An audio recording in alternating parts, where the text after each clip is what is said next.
Welcome to The Pillars, the podcast of the 363rd ISR Wing of the United States Air Force. I'm Chaplain Jim Bridgham. And I'm Dr. Jerry Walker. On each episode of The Pillars, we find a brief resilience topic so you can practically fix any potential roadblocks you encounter and finish a better wingman, airman, and leader. So let's dive in. Today's topic is actually resilience, and we're here with Sergeant Nepshield, who is the Master Resilience Trainer for the 36th IS, and as well as serves as the Chief MRT for Langley Air Force Base. So welcome, Sergeant Nepshield. Thank you for having me. So what does it mean to be a Master Resilience Trainer? To me, it's the ability to facilitate conversations over the RTA topics that you probably have discussed before, whether that's in your unit or you went through FTAC, or you're just going through the entire course to become a certified RTA, which is a Resiliency Trainer Assistant. Went up to the Expeditionary Center up in Fort Dix to be taught how to facilitate that conversation, how to bring things out of different individuals in a classroom, and then also to use those skills on a day-to-day basis to become a better supervisor, mentor, friend, husband, things of that nature. That's outstanding. So when a person comes into the RTA, the Resilience Trainer Assistant course, they come in and they want to learn how to impact their unit, and they want to learn how to help those folks around them. They're teaching because of the AFI, 4 hours a year, I think. Right. But what is your goal when you bring someone into that course? What do you want to produce? I really want them to put the name to the skill that they've been using their entire life. Some have never been really exposed to things that they're going to find in the military, and others that we see come in and they don't really understand what some of the skills are, like gratitude, for an example. We want you to be grateful for the things that you have, and it's all too often that we find ourselves dwelling on negatives, but then when we sit back and we realize there's a lot of things that we should be grateful for, like the fact that we have a job, we're getting food, that the base is here for us to actually be able to go and meet all these different people. But those interactions sometimes turn negative, but we forget that we have the opportunity to at least meet that person and learn from the negative and not how to be that person. So it's those kind of things that we're trying to reassure each individual that although it's negative, how to build a positive experience out of it. You mentioned something that I really like. You said when people come into the military, they're going to be exposed to some things that they've never experienced before. And I think that's not just the military. I think that's anywhere. I mean, our 19-year-old selves just don't have that much life experience. And, while we may think that we've got this whole life thing figured out, all of a sudden we're thrust into a new environment, whether that's, the military or out in the working world or going to college. You're in a completely new environment, and there's different challenges based on the things that you're going to experience, many of which you've never had the opportunity to encounter before. And so what you're saying is the resilience training provides us a way to handle the unknown, the things Absolutely. That we may not be able to prepare for otherwise. And we might have used the skill, we might have had the skill, but now it's kind of like if you've never heard these terms, now it's refining it, or it's putting a name to what you're doing and then expanding upon that. So you kind of have some other solutions to go along with it. Well, and I know it comes to, at least for gratefulness, to stay on that example for a minute. Gratitude can't coexist easily, at least, with negativity. So if you walk into a workplace where everyone's just being negative Nelly, and you say, hey, but at least we have a place to work and we have jobs, and I appreciate that personally, that changes the dynamic very quickly. So what kind of examples do you have of people employing resilient skills in the workplace? I think it happens all the time that we don't even know that we're doing it. I mean, interpersonal problem solving is a skill that we get taught in ALS, NCOA. Sure, it's in the senior NCOA course as well. But then every time we have a problem with somebody, we have to have that conversation, and that's a resilient skill, interpersonal problem solving. Open the communication lines up. Talk to the person about how you're feeling about it. Be vulnerable to that individual, and then recap at the end what you expect out of them and what they expect out of you to come to a solution to move on from the problem. All too often, that person's that person, either because of I'm intimidated by them or their rank or who they are or what position they hold. But it really is like, as the individual maybe in that position, when somebody comes to me with a problem, maybe I don't even know that I'm treating them that way. So as soon as they come up, I can adjust. And we see that, and we get those stories all the time about I was able to approach my supervisor. I was able to approach my spouse about this weird situation that's been happening for 3 months. And finally we talked about it, and it turned out to be this positive outcome in the end. And they didn't even know that they were hitting on that nerve every single day when they were doing it. And I just exposed them to that. So that's incredible. And what you're talking about is actually something that Chaplain and I discussed in our previous podcast, which was effective communication. And you brought up a very good point, I think, is that it takes a certain amount of courage to enter into one of those types of conversations, because you have to be willing to be vulnerable. To that person, you're letting them know how you're feeling about the situation. You're pointing out, hopefully not in too critical a way, some of the errors in the process. Maybe not necessarily with the person, and trying to get them to join you in problem solving the issue. And that, I think, that takes a lot of courage, because not many people are comfortable going out there and putting themselves out there like that. Exactly. Now, why did you become an RTA and then an MRT? So, kind of in a non-traditional way, but I think most of our lives are non-traditional. That's true. So, I deployed when I first got in the military. I hadn't even been in a year in the military by the time I was in Iraq. And a lot of things were going on, and kind of you come back and you have this transition period. Well, that was about 9 years before I ever heard of the RTA program and becoming an instructor or an assistant. So it came across my desk in an email, like so many different opportunities come, and I said, I want to do this. So I routed it up through my chain of command and ended up getting signed off by my first sergeant to be able to go and attend the course. I went there, and immediately, in the first conversation with the instructor, was like, I know I'm in the right place. I'm going to find something. And what were your goals at the time? Like, what made you want to do that initially? Really, there wasn't very much. It just seemed like an opportunity to learn something different. And I'm a lifelong learner, so I like to seek opportunities. So I went to the class, and the instructor hit a nerve and a commonality that we had the same commander at one point. Well, she started to speak, and then she started getting really emotional, and she talked about how resilient this individual was, but then he ended up taking his life after he retired. And I sat there and I listened to her, and I was like, he was that type of person, but then as we proceeded through the course, he didn't use any of the skills when he was my commander. And I sat there and I was like thinking, why did he not do this? But so he had the knowledge, but he just didn't. He had the knowledge, but he never implemented things. Yeah. And you would think as a person in that position, but that was before he was my commander, before this program really came online under ACC. So I don't know if he got the skills. He might have just been, blinded to them. But so we went through the course. I excelled in the course by really grasping every concept and applying it and having different stories and how I related my career back to it. And then at the end, you do teach back. So you actually teach the skills, and you get 2 opportunities to do that. And they recognized me and sent me an email saying, we recognized you as a leader of the course, and we would like to send you to the MRT school later that year. So I got the opportunity to go and then become an MRT. Awesome. And since then, I've just been able to get through it and excel through the ranks, basically, and really love the program, and really able to expand different situations in there and see the whole entire spectrum of what an RTA and an MRT and how they coexist and how they support the installation as a whole. That's awesome. And what you brought up there, I find the difference between knowledge and wisdom is huge. And I've said this a bunch of times in quite a few contexts, but if it was just knowledge that we needed, we'd all be millionaires with six-pack abs. And it's the wisdom. It's that applied knowledge. And so that commander is an example. Maybe they just got busy. Maybe they had these skills. Like you said, many of us are using them, but didn't put a name to them.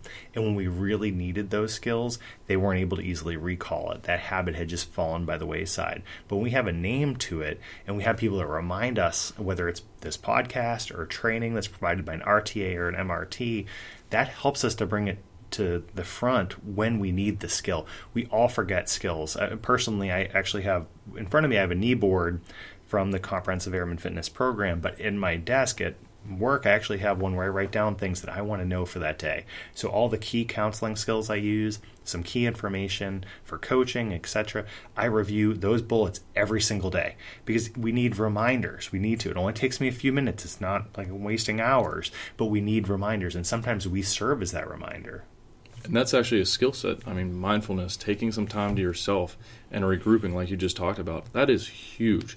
Every leadership book that I've read says that benchmarking at the beginning or the end or the middle, some part of your day, to take 5, 10, 30 minutes out of your day to just relax and center yourself and remember where you're going to go and what you're going to do and just dwell on you for a second. And that's huge. And to bring that full circle, if I could add a component to that, is to actually count your blessings during some of that time period, like you're talking about. Absolutely. Because then you can employ that gratefulness and find a little bit of gratitude each day for the things that that went well that day, that week, or things that you're looking forward to that you're really grateful about.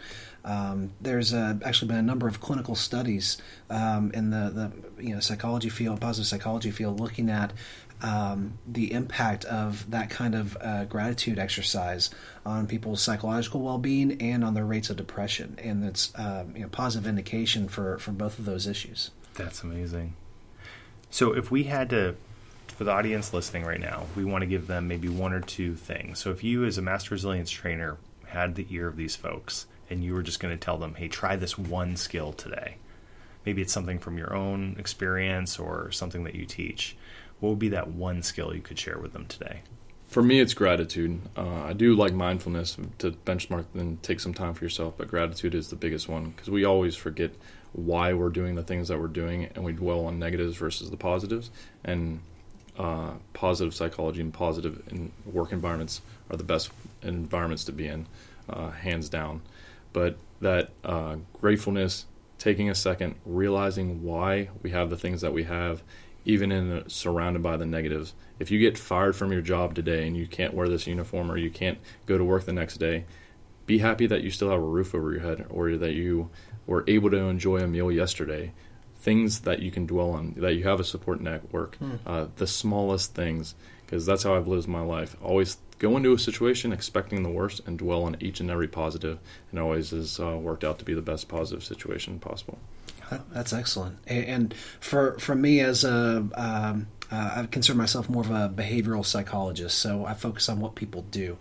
If I can challenge you with this question, what advice would you give people to turn gratitude into a behavior? In other words, what does gratitude look like?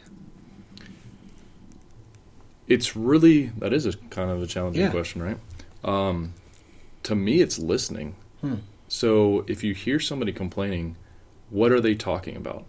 So if you're listening to the individuals that are around you, sometimes not saying anything is going to help them talk to you through a problem.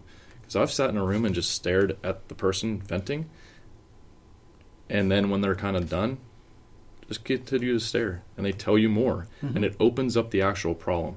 So it might be that they're really mad about something that's going on in the work environment, and they think it's that person, but it might be something going on at home that they identify later in the conversation by you just listening to them venting.